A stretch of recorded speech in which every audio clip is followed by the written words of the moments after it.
Hurricane hunters are in there. They're finding pressure now down to about 986 millibars. The lower the pressure, the stronger the storm. And that's about 6 millibars lower than the 8 o'clock intermediate advisory. So there's a good chance that this could be upgraded. However, we're also seeing something else. That's right. So it's sitting over the extremely warm waters of the Gulf of Mexico, which is allowing it to intensify. But one thing working in our favor, Tony, that dry air. We've been talking about it. You can actually see it on the southwestern periphery, that dry air getting entrained in the system. So we've got to watch the 11 o'clock advisory to see maybe that dry air may win out. We'll see. You definitely see that burst of convection, though, with that latest scan. Yeah, and we still think that the storm is going to make landfall probably between 6 and 8 o'clock tomorrow morning. Let's get you the 8 o'clock intermediate advisory up there right now.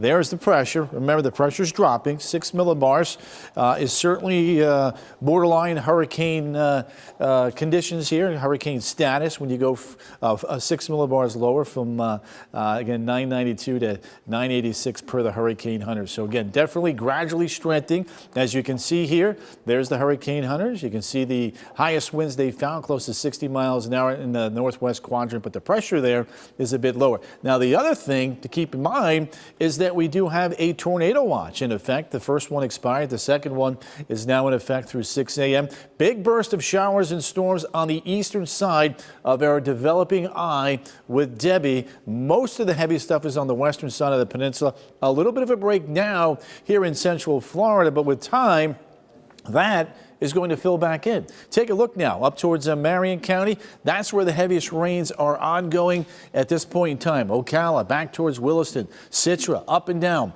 Interstate 75, again, west of Orlando, Bushnell, the Villages, good evening to you. Leesburg, Yalaha, Claremont, getting in on some very, very heavy rain, and that is also coming up the I-4 corridor. So a break in the action now here across the central parts of the peninsula. That will fill in after midnight tonight. Wanted to show you a couple rainfall totals. Ocala, the Villages, over 3 inches of rain still coming down. Leesburg, Orlando, again, a lot of rain there. Not only rain, you know, we've had a lot of wind today, Cam. That's right. Wind gusts well over 50 miles per hour in some areas. And as we take a look at the local storm reports, here's a look at some of the icons. The blue icons that you see there, those are all the wind gusts that we've seen, or wind reports we've seen across the area here. We've seen wind gusts well over 50 to 55 miles per hour in the Orlando metro. Even down south, you see that twisting funnel cloud. That's a report of tornadoes in Polk County earlier this evening. Peak wind gusts of 55 in Orlando, 50 in Cape Canaveral, Daytona, 47, Umatilla, gusts of 46 miles per hour. Now, we are expecting strong winds to actually intensify in the overnight hours as Debbie gets ready to make landfall, possibly as a Cat 1 hurricane. We'll know that a little bit better with the 11 o'clock advisory. So we have the risk of severe weather overnight into the day tomorrow. In fact, that's where we're expecting the worst of the weather is likely after midnight tonight into the wee early morning hours of Monday. In terms of winds, tropical storm strike winds are expected between 45 to 55 miles per hour west of I-75. In the Orlando metro, about 30 to 45 miles per hour. You see that plus sign. That means we could see an occasional gust stronger than that.